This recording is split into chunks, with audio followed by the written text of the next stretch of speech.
Mas Owi, ini kira-kira kontrak-kontrak negara-negara yang sudah ingin pelatihan intelijen ke Israel, yang sudah siap beli sistem pertahanan ke Israel, yang mau beli senjata-senjata, itu kira-kira masih berlanjut nggak nih kontraknya nih?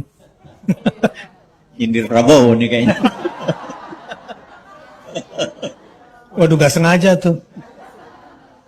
Jadi memang kita tahu benda-benda yang di dunia intelijen itu mungkin 90% adalah made in Israel. Made in Israel, termasuk Indonesia. Termasuk barang yang di Indonesia. Jadi dia punya alat kalau dari satelit kita, misalnya Pak Jokowi ini kan presiden yang paling sering incognito ya, apa?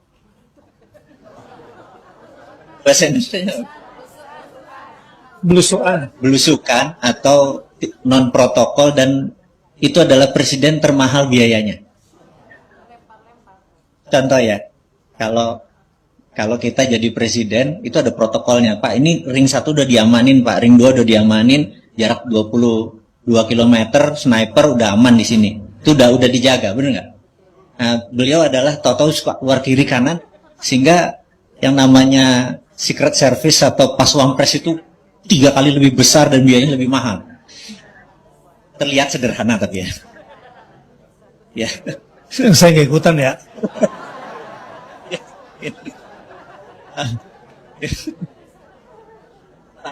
Ya, karena beda status nih. Kalau yang ngomong beliau kan aman-aman aja ya. Pertanyaannya, ini kan dunia beramai-ramai selama ini kan kagum dong dengan teknologi dan peperangan mereka. Kok kalah sama pasukan sebesar Kecamatan Duren Sawit, kampung saya. Mas. Duren Sawit di sana banyak duda keren sarang duit.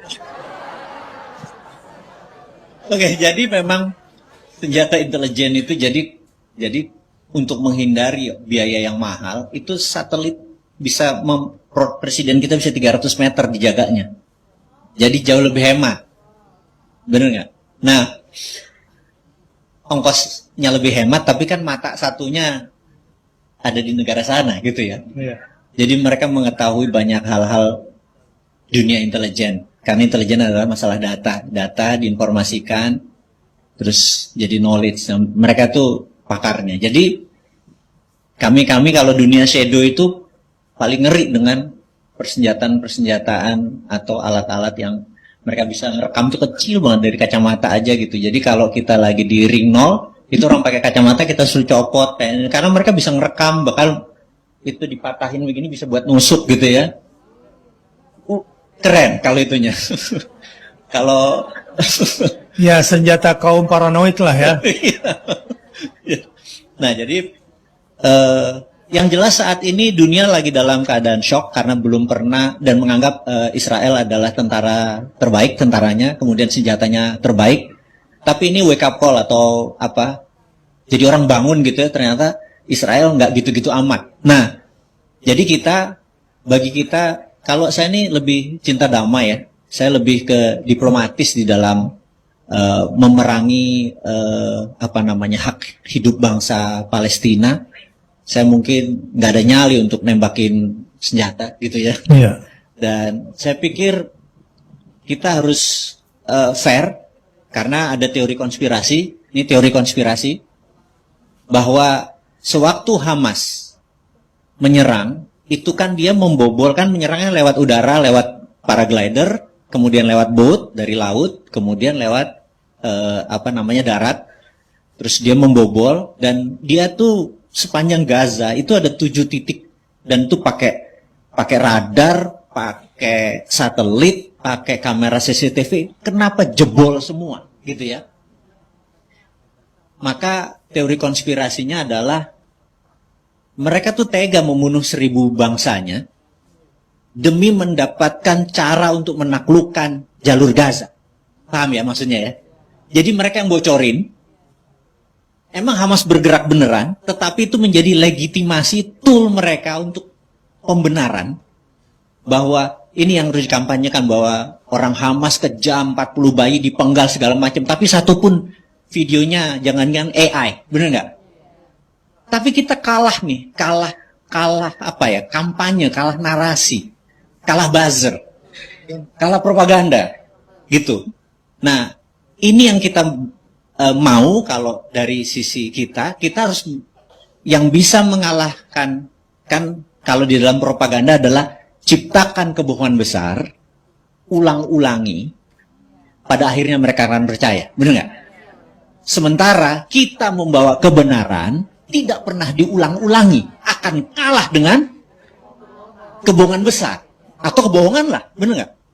Itu, nah inilah. Sayangnya gini, Ya. publik itu mendengar pakai mata. Oh gitu ya? Iya. Bukan pakai telinga. Jadi dia tidak mencari kebenaran, tapi cari fakta. Fakta itu apa yang dia lihat.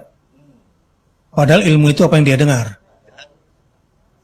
Didesain tadi pakai AI, Iya, benar nggak? lanjut. Bayi-bayian, Lanjut. benar nggak? Dan itu yang terjadi. Nah, kita harus mulai menegakkan kebenaran dan harus diulang-ulang, gitu.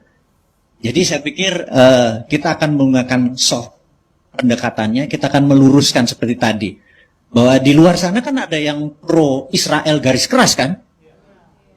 Yang seakan-akan kebenaran hakiki dan ini wakil Tuhan di bumi kali, saya pikir. Iya. Dalil dari mana kepalanya masuk, bener nggak? Dan buzzernya di Indonesia juga udah ada.